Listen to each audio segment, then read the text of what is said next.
সুধী গৌর ভক্তবৃন্দ, শ্রীমদ্ ভগবদ গীতায় সপ্তম অধ্যায়ে বিজ্ঞান যোগের 15 নম্বর শ্লোকে শ্রী ভগবান বললেন,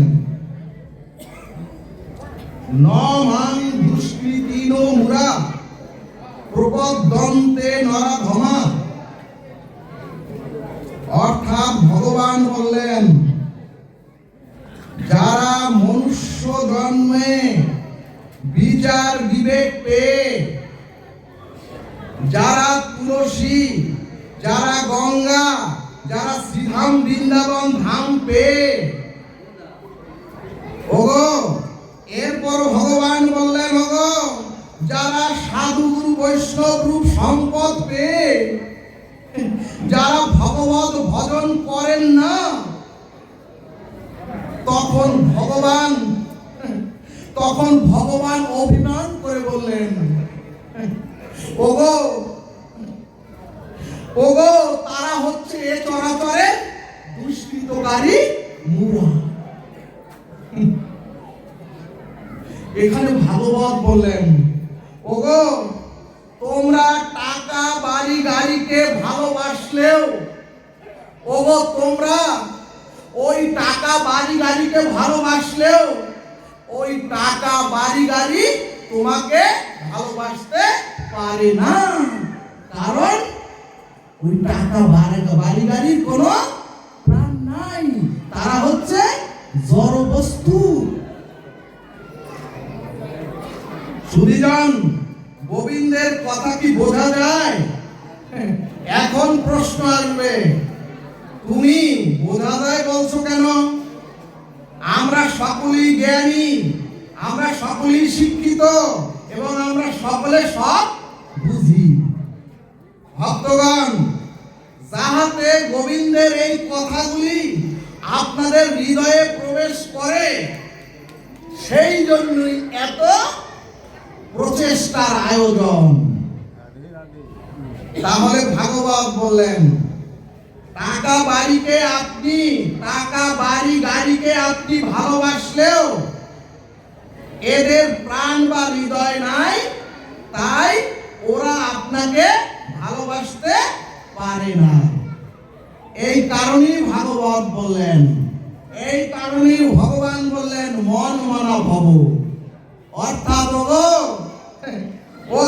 তোমরা আমাকে একটু ভালোবাসা দিলে, ওগো তোমাদের হৃদয়ের মনের একটু ভালোবাসা আমাকে অর্পণ করলে, ভগবান বললেন আমি তোমাদের 16 আনা ভালোবাসা ফিরিয়ে দিয়ে আমি ভগবান তোমাদের জীবনকে আনন্দ প্রেমে পরিপূর্ণ করে দেই।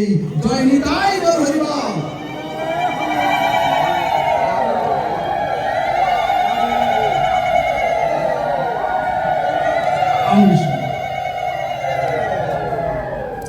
এরপরে হরিভক্তি বিলাস বললেন, গঙ্গার পুত পবিত্র জলকে তুলে যদি পচা নোংরা দূষিত ড্রেনের জলে মিশিয়ে দেই, তাহলে ওই পবিত্র গঙ্গা জল দূষিত হয়ে যায়। সুধীজন, এবং তখন আর সেই দূষিত নোংরা জলকে আমরা কেউ গ্রহণ করি না। কিন্তু সুধীজন, ওই ড্রেনের সেই পচা নোংরা জল যদি স্রোতস্বিনী গঙ্গার জলের সাথে মিশিয়ে দেই, তখন সেই ড্রেনের দূষিত জল পবিত্র গঙ্গা জলে রূপান্তরিত হয়ে যায়। বন্দনা কর, রাধে রাধে।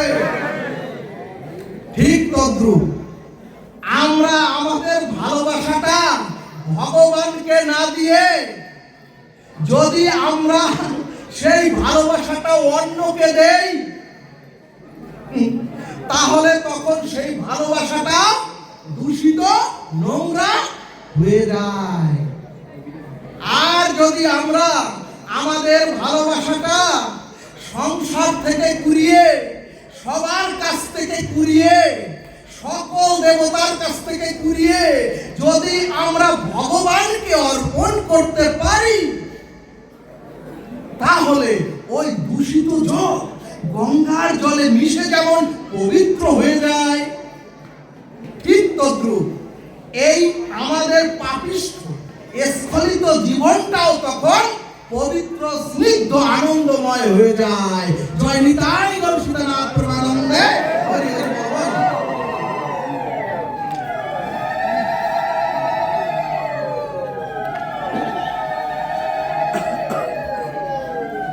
ও মাগো, এ সংসারে যখন তোমাদের কেউ থাকবে না, ও বাবা, যখন আপনারা এ সংসারে কারো প্রতি ভরসা পাবেন না, এ মহা সংসারে,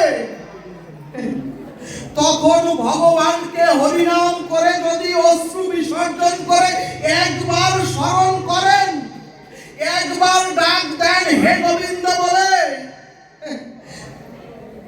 ভগবান বলেন ওগো, এই চরাচরের কেউ সাড়া না দিলেও আমি তোমার ডাকে সাড়া দেই, সাড়া দেব।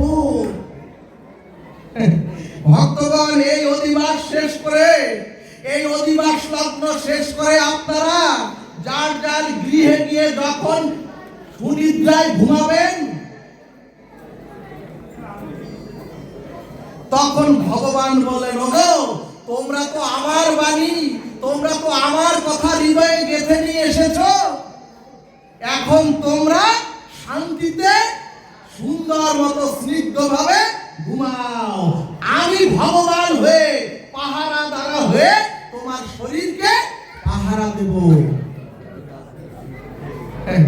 ও বাবা, ভগবান বললেন ওগো, আমি যদি একবার ঘুমাই, ওগো তোমরা শোনো, ভগবান বলছে ওগো, আমি যদি একবার ঘুমাই তাহলে তোমার আমার ঘুম আর কোনো কালে ভাঙবে না। ভক্তগণ, হাসপাতালে অসুস্থ হয়ে শুয়ে থাকলে 3 রাত্রির পর মা অসুস্থ হয়ে ওই শয্যায় ঘুমিয়ে পড়ে, আর যদি স্ত্রী যায় ওই হাসপাতালের গন্ধে তার মাথা ব্যথা হয়ে সে গৃহে ফিরে আসে, সে থাকতে পারে না।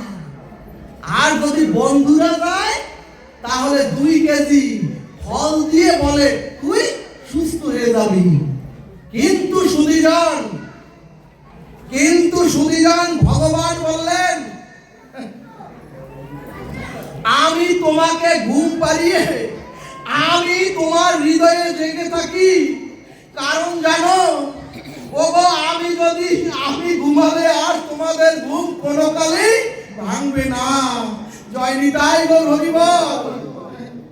এই কারণেই ভগবান থেকে, এই কারণেই শ্রী ভগবান থেকে যদি আপনি কাউকে বেশি ভালোবাসা দেন, আর যদি এ সংসারে কাউকে আপন ভাবেন, আপনার জীবনও ছিন্ন ভিন্ন হতে বাধ্য।